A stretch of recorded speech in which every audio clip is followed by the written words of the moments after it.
My name is Katy Wright, and I am the Director of Gaming for Everyone. What is Gaming for Everyone? So Gaming for Everyone is really about how do we make Xbox a place where everyone has fun. And we recognize that fun means different things to different people, so how can we be really intentional about enabling all different types of fun? So for all 2 billion gamers on the planet, how do we really make sure that we're creating the types of fun that all 2 billion people are looking for? How does Girls Make Games come into the mission of Gaming for Everyone and the work you do? Whew. How does Girls Make Games come into it? I think when we think about who's playing games today, and we know that women or females are 50% of our population around the globe.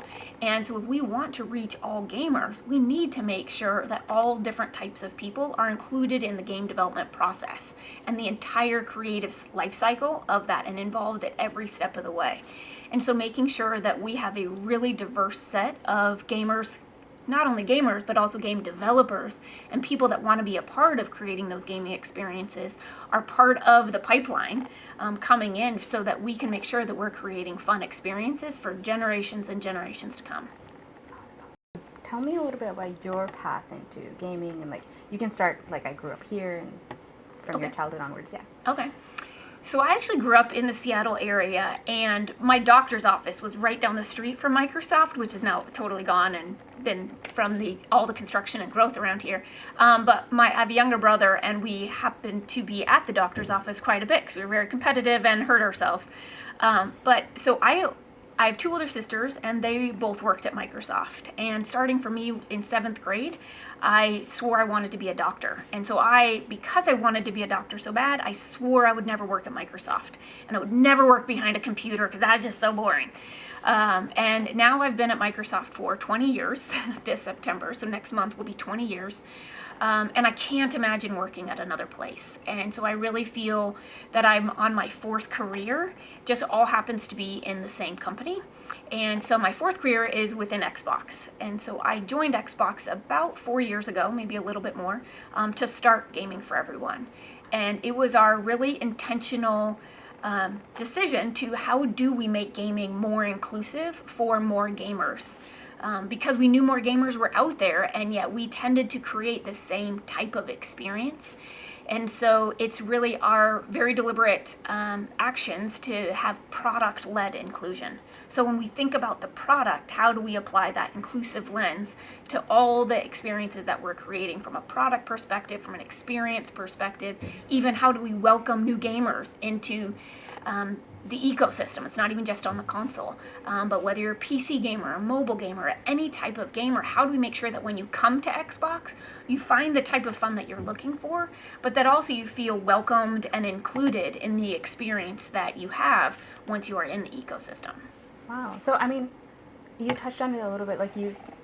Is it fair to say you came from outside of gaming and then now you're in gaming? For sure. What's that transition been like? You thought of gaming one way and now you're on the other side. Yeah. So I started working with the gaming org on my previous role at Microsoft. So I was on our global diversity and inclusion team, and I started working with the leaders. And the question started of how do we do D&I differently? And by D&I I mean diversity and inclusion.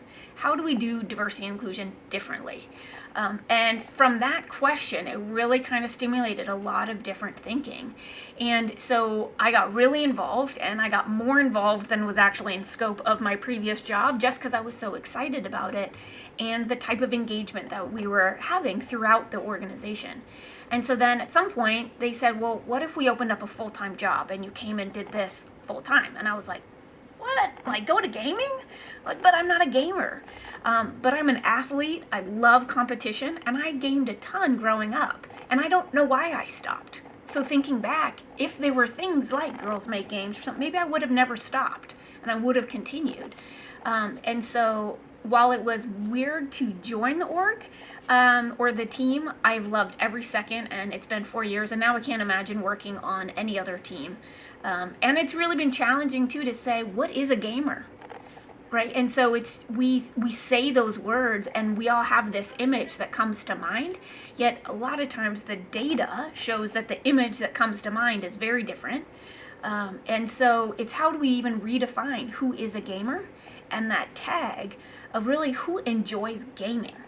And how do we reach those people who enjoy gaming and not letting the label of I'm a gamer or I'm not a gamer, not letting that label get in the way of the types of experiences that we're creating within Xbox.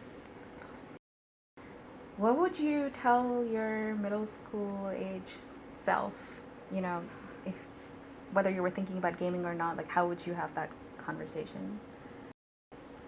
So if I were to talk to my 12-year-old self now, I would say, one, just keep playing, but keep playing with as many different people as you can. Because play means so many different things to different people. And I feel a lot of times in, middle school and around that age, in early teenage years, we try to be like other people. And that, I understand that and the need to find other people just like you. And so it's so important, though, in our society, and in the world today, to know who you are and what you like, and be with other people who like those same things, and be with other people who like different things, and finding what's core and common or what's enjoyable across all of you. But so many times I feel like kids, and I know I did for sure, would kind of hide some of the parts that made me unique in order to be like other people. But I really wish that looking back, I would have thrived in those parts and been proud of those parts that made me unique, and celebrated those things in other people that made them unique as well. Because as an adult, that's where I find myself thriving now, is when I'm amongst people where we celebrate what's unique about us and remain curious about what is unique about everyone else around us, so that we can celebrate all of that and we all continue to learn and continue to play together. And it has really expanded what play even means. Well, so it's funny, when I joined the organization, I had an Xbox 360 with a gold live membership and everything, but I had that for years. But I used my Xbox to watch Netflix and Hulu and as a DVD player. And so coming into the organization, I would not consider sitting down and watching 5 hours of House of Cards or some other TV marathon. I would not consider that a waste of time. But in my head, sitting down and playing a game for 5 hours was a total waste of time. But when you stop to think about it, that makes zero sense. Right? And even playing games, you are interacting, you are problem solving, you've got emotions getting involved in it, and a lot of times you are emotionally involved with the characters, or you see yourself, or you learn a different experience. So really, playing games versus watching a TV marathon is much richer of an experience, even as an adult. And so that was I hate to say it, but it was an aha moment for me when I joined the org, and really kind of shifted the way that I think about gaming. And then also, as I started to learn more about what games are even out there today, it's not just first-person shooters and sports games, but there are so many different types of games that I had no idea about, because I just saw the commercials or, would hear other people talking.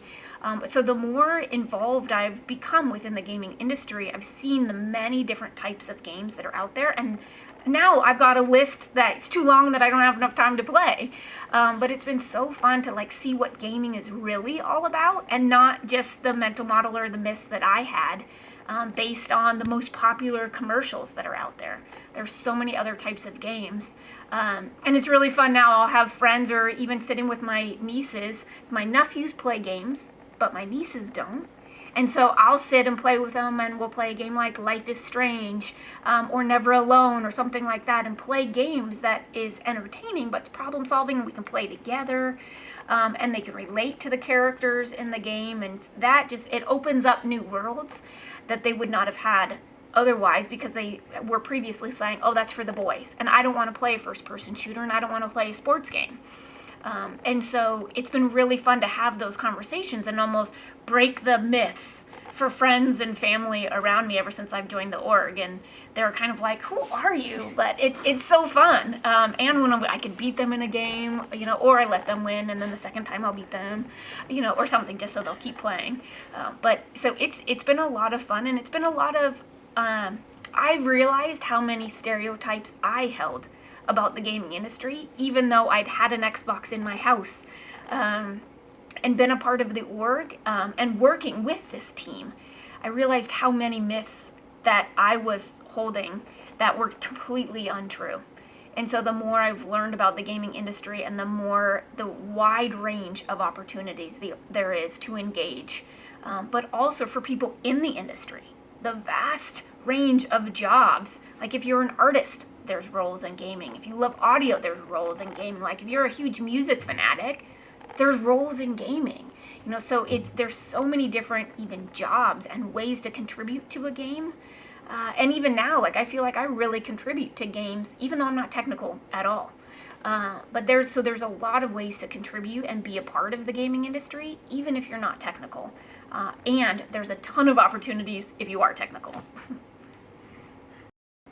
To parents out there, the family settings are really important to us, and recognizing that we can create opportunities for families to play together. So play isn't always just individualized, but how do we create those opportunities for families to play together? And the cool part about gaming, and video games in particular, is you can still play together even when you're not physically together. And that's something that I've really enjoyed since I joined Team Xbox, is learning all the different ways that people can stay connected when you are traveling or when you live in different places. But families can really come together and play through Xbox in a way that you can't play and really bond without that online experience. And so there's a lot of myths around there. There's a lot of realities too that we're working really hard about creating a welcoming and inclusive online experience. But there's a lot of settings that parents can put in place to make sure that they can have as much control as possible over the experience that their kids have. So not all online gaming is bad, but I think that there is ways to control and really create that type of gaming experience that you want that would be meaningful for your family. Because every family is going to be different too. And so how do you really create that experience where you can play together and have fun and just kick back and relax all through gaming? And like Jackbox Party Pack, one of my favorite games, and I do that with my friends, with the kids, with people outside, so that is just a super fun entry point into gaming too, of people who are like, I'm not a gamer, but yet that's a super fun way to play games.